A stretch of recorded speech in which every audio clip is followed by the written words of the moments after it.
Hello friends, तो आज हम जानेंगे हमारे इस लेक्चर में requirements for railway in city development plan. City development plan में रेलवे की क्या क्या रिक्वायरमेंट्स है तो जानते हैं। देखिए, सीधी सी बात है, ये आपकी सिटी है ना। सिटी के आसपास आपको क्या डिसाइड करना है कि भैया हमारा सिटी के अंदर एक रेलवे स्टेशन होना चाहिए। क्या होना चाहिए? रेलवे स्टेशन, है ना। ठीक है। अब दो टाइप्स होती है, एक तो आपकी पूरी सिटी डेवलप होगी, उसके बाद आप रेलवे स्टेशन प्लान कर रहे हो कि भैया कहाँ बनाए। एक आप जब पूरी सिटी को प्लान कर रहे हो तो वहां पर आपका रेलवे स्टेशन भी अगर होगा तो उससे क्या होगा, ट्रांसपोर्टेशन जो है वो इफिशियंट हो जाएगा और सस्टेनेबल ट्रांसपोर्टेशन को मदद मिलेगी और हम पहले से प्लान कर सकते हैं कि कहाँ पर क्या होगा। ठीक है, तो आइए जानते हैं इस बारे में। Railway play an important role in urban transportation in India. Obviously बात है, आपको सबको पता है कि रेलवे जो है एक बहुत बड़ा फैक्टर है जो कि एक बहुत बड़ा इंपॉर्टेंट रोल पैदा करता है। ठीक है, in city development plan it is crucial to incorporate railway requirement to ensure efficient and sustainable transportation. तो हमें सिटी के प्लान में रेलवे को अगर हम इनकॉर्पोरेट करते हैं तो हमें एक सस्टेनेबल ट्रांसपोर्टेशन की तरफ हम आगे बढ़ सकते हैं। तो आइए जानते हैं क्या क्या पॉइंट है। पहला आता है integrated transport planning. City development plan must include integrated transportation planning. This means that all mode of transportation, including railways, must be integrated to ensure efficient movement of people and goods. तो जो आपकी city जो आप develop कर रहे हो, एक तरह से सिटी की जो आप प्लानिंग कर रहे हो, टाउन की जो प्लानिंग कर रहे हो, तो रेलवे स्टेशन भी उसका एक जो है पार्ट होना चाहिए। और इसको बहुत इफेक्टिव तरीके से हम यूज कर सकते हैं जिससे कि जो गुड्स का मूवमेंट है सिटी के एक पार्ट से दूसरे पार्ट में हो सकता है, पीपल्स का ट्रांसपोर्ट एक पार्ट से दूसरे पार्ट में हो सकता है। The railway system should be connected with other modes of transportation such as buses, metro and other forms of public transport. तो ऐसा नहीं होना चाहिए कि जैसे जो रेलवे स्टेशन है वो काफी दूर बना दिया आपने सिटी से और बसेस वहां पर पहुंचती ही नहीं, पब्लिक ट्रांसपोर्ट वहां पर पहुंचता ही नहीं, है ना। आपको सिटी में स्पेशली ट्राई करना चाहिए कि बस स्टैंड और रेलवे स्टेशन थोड़ा सा पास पास होने चाहिए ताकि लोगों को जो है मूव करने के लिए थोड़ा सा ईजी हो जाए। रेलवे नेटवर्क प्लानिंग की बात करूं, city development planning should be include the planning of railway networks. तो हम जो सिटी डेवलपमेंट जब आप प्लान कर रहे हो तो रेलवे के जो सिटी के अंदर कैसे नेटवर्क होंगे, रेलवे कहाँ से गुजरेगी, कहाँ अंडरपास होंगे, इस बारे में पूरी की पूरी जानकारी होना चाहिए। The railway network should plan based on their existing demand for passenger and freight transportation.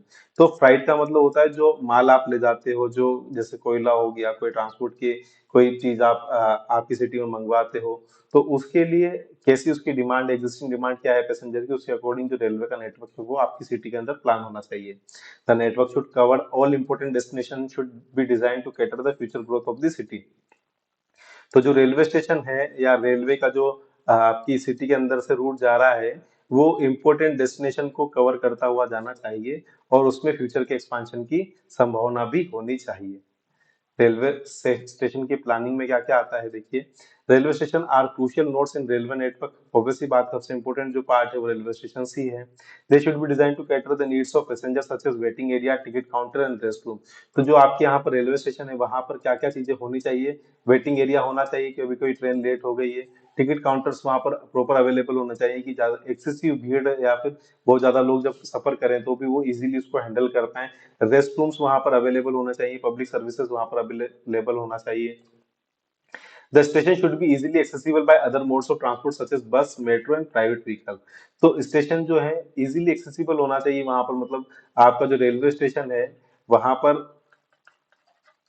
आप बस के थ्रू भी जा सकते हैं, है ना, पब्लिक ट्रांसपोर्ट के थ्रू भी जा सकते हैं या खुद के प्राइवेट व्हीकल से भी जा सकते हैं, तो इजीली एक्सेसिबल होना चाहिए। Rail cum road bridge and underpass. तो जो rail cum road bridges and underpasses है in cities railways often intersect with road. अब जो पुरानी सिटीज है आपकी सिटीज में भी कहीं ना कहीं ऐसा होगा कि जो रेलवे है वो कई बार रोड को क्रॉस करती है, तो यहाँ पर आपका जो है वो दरवाजा लगाया जाता है ना, दोनों साइड पे दरवाजा लगाया जाता है। तो अब हम जब नई सिटी में प्लान कर रहे हैं तो हमें प्रॉपर ध्यान रखना चाहिए कि हम या तो ओवर ब्रिज बना दें या अंडरपास बना दें, है ना, उसको प्रॉपरली प्लान कर ले क्योंकि हम अभी नई सिटी डेवलप कर रहे हैं। This structure should be designed to cater the existing traffic should be able to accommodate future traffic growth। और ये स्ट्रक्चर ऐसे बने होने चाहिए कि अभी के जो ट्रैफिक है उसको भी कैटर कर ले और फ्यूचर जो ट्रैफिक ग्रोथ है उसको भी हमें ध्यान में रखना चाहिए जब हम अंडरपास बना रहे हैं या रेल कम और रोड ब्रिज बना रहे हैं, मतलब जब रेल ऊपर से जा रही है या रेल नीचे से जा रही है। ठीक है, तो दोनों केसेस का हमें स्पेशली ध्यान रखना चाहिए। फ्लाइट टर्मिनल, ऑब्वियसली बात है जब सामान आ जाएगा बहुत सारा तो उसके लिए फ्लाइट टर्मिनल्स होने चाहिए। ऐसा तो है नहीं कि आप रेलवे स्टेशन पे ही उसको रोक दोगे। Freight transportation is important aspect of railway in cities. Freight terminals should be planned and designed to cater the needs of the freight industry. तो फ्लाइट इंडस्ट्री मतलब जो भी सामान आपकी सिटी में आ रहा है, और ये बहुत बड़ी इंडस्ट्री है। फ्लाइट इंडस्ट्री, लोग एक जगह से दूसरी जगह पर सामान अपना भेजते हैं, वो उस जगह की नीड को पूरा करने के लिए किसी भी कारण से हो सकता है। They should be located strategically keeping in mind the accessibility to other modes of transportation and other requirement of freight industry.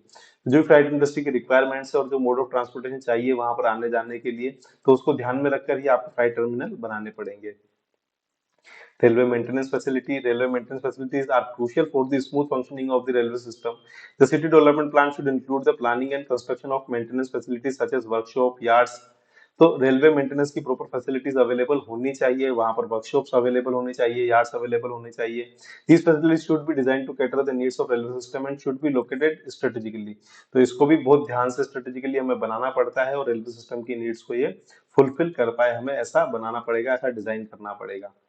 Safety and security की बात करें, safety and security are crucial aspects of railway system. तो वहां पर जो है CCTV camera होना चाहिए, फायर अलार्म सिस्टम होने चाहिए, प्रॉपर पुलिस होनी चाहिए, railway RPF railway police force जो होती है वो वहां पर होनी चाहिए। सेफ्टी एंड सिक्योरिटी के प्रॉपर मेजर्स उस रेलवे स्टेशन पर होने चाहिए।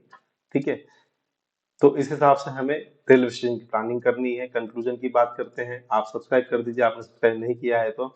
Railway system is an integral part of urban transportation in India. Obviously बात है, एक तरह से हम बोल सकते हैं कि जो रेलवे है वो इंडिया में बैकबोन है, इकोनॉमिक बैकबोन है ना। रेलवे के बिना इंडिया में काम नहीं हो सकता है। The city development plan should include the requirement of railway ensures efficient and sustainable transportation. Proper planning and implementation of railway requirement will result in better quality of life for residents of the city. अगर आपने railway को बहुत अच्छे से plan किया है, तो आपकी जो सिटी के जो रेजिडेंट्स हैं वो इजीली एक जगह से दूसरी जगह पर मूव कर पाएंगे, उनकी लाइफ जो है बेटर होगी, अंडरपास और ओवर ब्रिज से उनका टाइम जो है वो बच जाएगा, है ना। थोड़ा सा उनकी जो है लाइफ या एनवायरमेंटल सस्टेनेबिलिटी के थ्रू उनकी लाइफ में बहुत ज्यादा क्वालिटी में चेंजेस आएंगे। आई होप आपको इसे समझ में आएगा। Thank you so much. Please subscribe my channel, है ना। Thank you.